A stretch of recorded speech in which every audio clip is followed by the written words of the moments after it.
Olá, pessoal do NefroPapers! Hoje a gente vai conversar sobre a hiperuricemia assintomática e seu tratamento na doença renal crônica. Em primeiro lugar, a gente precisa entender o que é a hiperuricemia assintomática. Então, é quando eu tenho a elevação dos níveis de ácido úrico sem a presença de manifestações clínicas. Quais que seriam as manifestações clínicas possíveis? Gota, nefrolitíase por cristais de ácido úrico e nefropatia por ácido úrico aguda ou crônica. Então, quando eu tenho elevação dos níveis de ácido úrico na ausência de sintomas, eu tenho um quadro de hiperuricemia assintomática. E a primeira pergunta que a gente tem é: qual que é o nível de elevação de ácido úrico para eu considerar uma hiperuricemia assintomática? Aí a gente já entra num primeiro problema porque a gente não tem uma definição universal. No geral, a maior parte dos locais considera o limite de solubilidade do urato nos fluidos corporais para determinar a hiperuricemia assintomática. No geral, esse valor é de 7 miligramas por decilitro quando é utilizado método enzimático e quando utilizamos métodos colorimétricos, o nível é de 8 miligramas por decilitro. Existe ainda uma outra definição, que seriam níveis de ácido úrico abaixo de 6 miligramas por decilitro. Por que esse valor? Porque esse seria o valor alvo no tratamento da gota para eu ter, um controle dos meus níveis de ácido úrico. Isso é um pouco discutível no tratamento da gota, porque algumas vezes, alguns lugares, ao invés de um valor absoluto de redução do ácido úrico, o que é preconizado é um bom controle dos sintomas sem crises de gota. Quando a gente lê o up-to-date, eles utilizam um valor maior do que 8 para promover, para investigar e pensar no tratamento da hiperuricemia assintomática. Então, se a gente for resumir, no geral, valores acima de 7 a 8 são considerados como elevação significativa do ácido úrico. E quais são os mecanismos pelos quais a gente pode ter elevação do ácido úrico? A gente tem 3 mecanismos principais, que é um excesso do aporte de urato ou uma redução da eliminação renal ou da eliminação via trato gastrointestinal. 2/3 do ácido úrico vai ser por eliminação via renal e 1/3 por via trato gastrointestinal. Então, na maior parte das vezes, quando a gente tem uma disfunção renal, o mecanismo da hiperuricemia é associado à redução da eliminação renal de ácido úrico.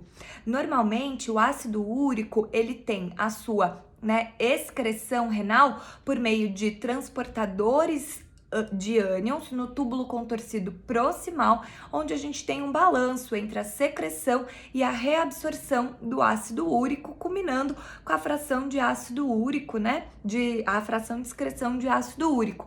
No caso da doença renal crônica, a gente então tem uma redução dessa secreção de ácido úrico e isso vai levar à hiperuricemia assintomática. Além disso, nós temos outros fatores que influenciam a produção de ácido úrico, como, por exemplo, uma dieta com excesso de álcool ou de substâncias adocicadas, como refrigerantes, uma dieta rica em purinas, que seriam com excesso de carne vermelha ou excesso de frutos do mar, presença de doenças mieloproliferativas, obesidade. Outros fatores também influenciam com a redução da eliminação renal de ácido úrico. A gente tem algumas situações como intoxicação por chumbo, pré-eclâmpsia, presença de cetoacidose, seja ela cetoacidose diabética ou cetoacidose de jejum, acidose lática, hiperparatireoidismo e algumas medicações. E aí, aqui a gente tem algumas medicações bem utilizadas. A gente tem os diuréticos, tanto os tiazídicos quanto os diuréticos de alça, sendo que os diuréticos tiazídicos, né, têm um maior potencial, né, de elevar o ácido úrico. Outras medicações, a gente também vai incluir inibidores de calcineurina, dentre outras. Dessa forma, a hiperuricemia é uma condição muito frequente. Estudos americanos mostram uma prevalência de até 20 a 25% nos homens. Nas mulheres, essa prevalência ela é um pouco menor e a prevalência aumenta após a menopausa. Isso ocorre porque o estrogênio é um fator protetivo, ele aumenta a fração de excreção urinária de ácido úrico. Então, as mulheres costumam desenvolver hiperuricemia em fases mais tardias da vida. A gente vê então que é uma condição bem prevalente e 2/3 desses pacientes costumam ficar assintomáticos por toda a vida. No entanto, a gente tem 1/3 que pode desenvolver sintomas e, no geral, os sintomas eles são mais tardios, ocorrem cerca de 20 anos após a hiperuricemia e a gente vai ter manifestação como crises de gota. Além disso, a hiperuricemia é associada a outras condições, como hipertensão arterial, doença cardiovascular, doença renal crônica e resistência insulínica. Existem alguns estudos de associação de maior prevalência de hiperuricemia em pacientes com essas comorbidades, com essas condições. No entanto, os estudos eles são de associação sem uma relação direta de causa-consequência ou como fator de progressão. Do ponto de vista da doença renal crônica, a gente tem um aumento da prevalência de hiperuricemia a partir do estágio 3A. E também nos pacientes portadores de hiperuricemia, a gente tem uma maior incidência de doença renal crônica. Então, existe essa associação entre as duas condições, mas se há realmente uma relação de causa, consequência ou progressão, isso ainda não é bem estabelecido na literatura. Alguns estudos sugerem que um nível de ácido úrico acima de 13 em homens e acima de 10 em mulheres podem ter um efeito nefrotóxico mais preponderante, mas isso ainda é incerto na literatura. Aqui vale lembrar uma dica: quando eu tenho uma história familiar de doença renal crônica, sem uma etiologia bem estabelecida, associado a uma história de gota, eu preciso lembrar da doença renal autossômica dominante túbulo intersticial associada à mutação do gene UMOD, que é onde eu tenho, né, essa história de doença renal crônica associada à história de gota em vários indivíduos da mesma família. Então, ficar atento se a gente tiver algum caso desses, porque aí vale a pena o tratamento, né, com agentes hipouricemiantes que a gente vai falar já já. Existe também alguns níveis de ácido úrico que são considerados desproporcionais para a disfunção renal.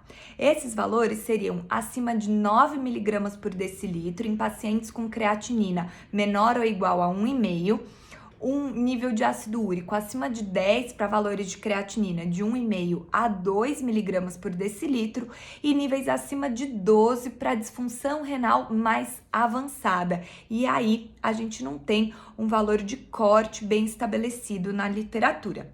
E aí agora fica a grande pergunta: e vale a pena a gente tratar a hiperuricemia assintomática na doença renal crônica?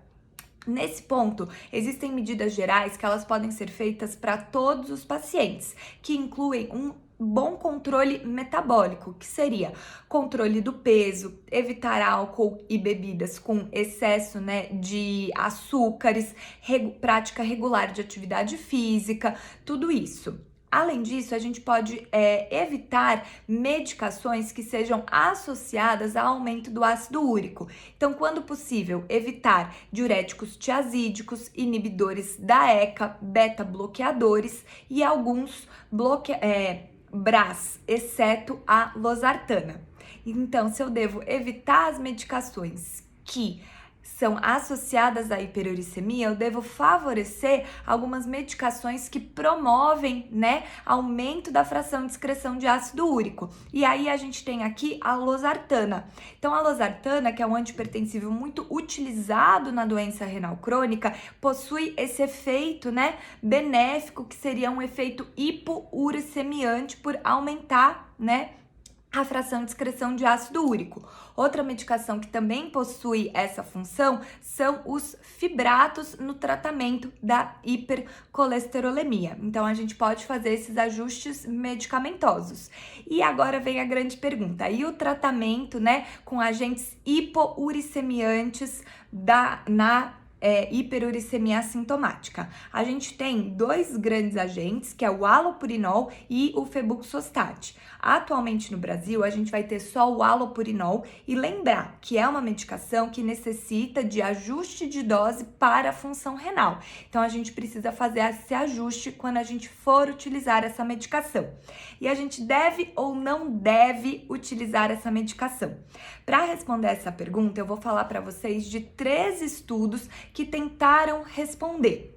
No geral, já vou dar um spoiler, esses estudos não mostraram benefício em relação à redução da progressão de doença renal crônica associada ao tratamento com agentes hipouricemiantes. A gente teve, então, 3 grandes estudos, 2 que avaliaram o halopurinol e 1 que avaliou o febuxostat. Os 2 que avaliaram o halopurinol foram o PEARL e o CKD-FIX. O PEARL foi um estudo que avaliou pacientes portadores de diabetes tipo 1 com uma disfunção renal leve, uma taxa de filtração glomerular média de 63 ml por minuto, mas com albuminúria, com uma albuminúria média de 60 miligramas por decilitro. O nível médio de ácido úrico foi de 6 miligramas por decilitro e não houve diferença nos 3 anos de segmento entre usuários de halopurinol e placebo. O segundo estudo foi o CKD-FIX, que tentou avaliar agora em pacientes com uma disfunção renal mais avançada. Era uma taxa de filtração glomerular média de 32 ml por minuto, com uma relação albumina sobre creatinina de 717 miligramas por decilitro. Aqui também os níveis de ácido úrico eram um pouco mais elevados, uma média de 8,2, correspondente, né, à disfunção renal mais avançada. E nesses 2 anos de segmento não houve diferença em relação à progressão de doença renal crônica no grupo placebo e no grupo que utilizou o halopurinol. Por último, a gente tem um estudo japonês que foi o FEDER, que tentou avaliar o febuxostat, que seria um outro agente hipouricemiante. Nele, a gente foram avaliados pacientes com uma doença renal crônica estadio 3A ou 3B, então não tinha, né, uma doença renal crônica mais avançada, com uma média de ácido úrico de 7,8 miligramas por decilitro. E também não houve diferença entre o grupo placebo e o grupo que utilizou o febuxostat. Então, o que a gente pode ter, né, tirar de conclusão? Que o tratamento da hiperuricemia assintomática não é rotineiramente indicado nos pacientes portadores de doença renal crônica em relação à prevenção de progressão da doença renal. No entanto, a gente precisa ter em mente que os níveis de ácido úrico não foram assim tão altos e algumas vezes a gente vai precisar individualizar e avaliar caso a caso. Então, esse foi o vídeo de hoje. Qualquer dúvida, deixa aqui nos comentários e até a próxima!